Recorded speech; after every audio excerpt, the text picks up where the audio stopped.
Welcome. You must be the new recruit. Come in, have a seat. I'm Detective Cipher, but you can call me Cipher. We have a lot to talk about. I can see you have curiosity why you came to this channel, and I would like to thank you for having interest, because I would love to tell you many stories or cases that interest me.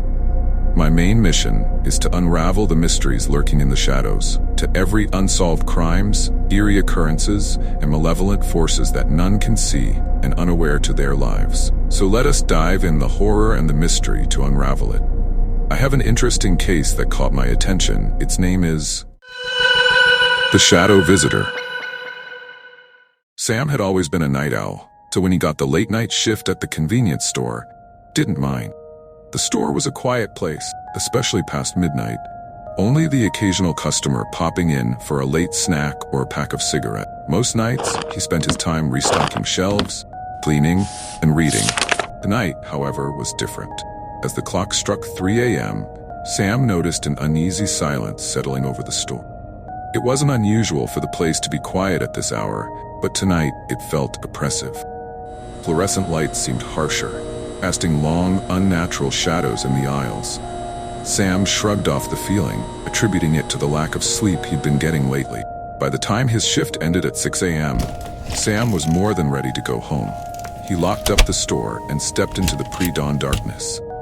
Cool air was refreshing, but it did little to dispel the sense of unease that had been building all night. He walked briskly to his apartment, eager to collapse into bed. Once home, Sam barely had the energy to change out of his work clothes. He fell onto his bed, pulling the covers over himself.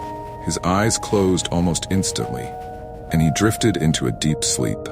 At first, his dreams were pleasant enough, a nonsensical blend of memories and fantasies.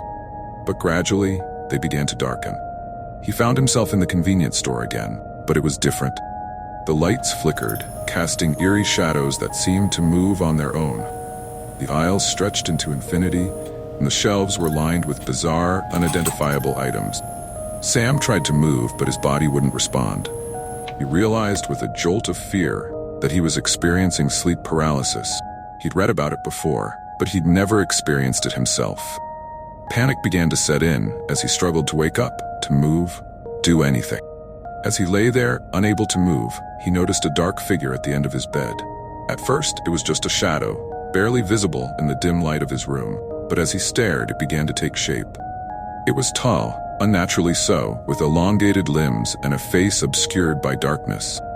The figure seemed to be watching him, its presence heavy and malevolent. Sam's heart pounded in his chest. He tried to scream, but no sound came out. The figure began to move, slowly at first, then faster, gliding towards him with an unnatural grace. It reached out a hand, long fingers stretching towards his face. Sam's breath caught in his throat as the figure's fingers brushed his cheek, cold and clammy. Desperation fueled Sam's efforts to break free from the paralysis. He focused all his willpower on moving, on breaking free from the nightmare.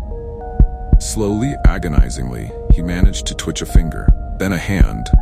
The dark figure recoiled slightly, as if sensing his struggle. With a sudden, violent effort, Sam jerked awake.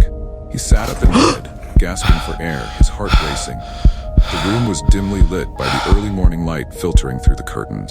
He looked around, half expecting to see the dark figure still looming over him. But the room was empty.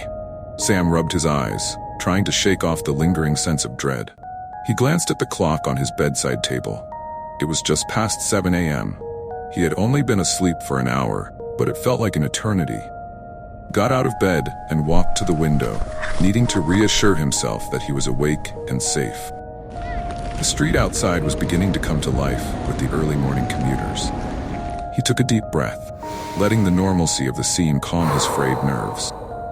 But as he turned away from the window, he caught a glimpse of something in the corner of his eye. A shadow, darker than the rest, lurking in the corner of his room.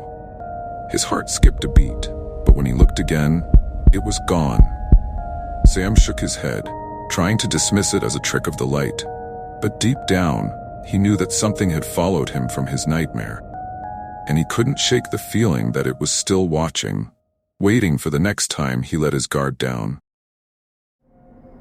Well, what an interesting cases we found that a sleep paralysis is a state where the mind awakens but the body remains trapped in the grip of sleep.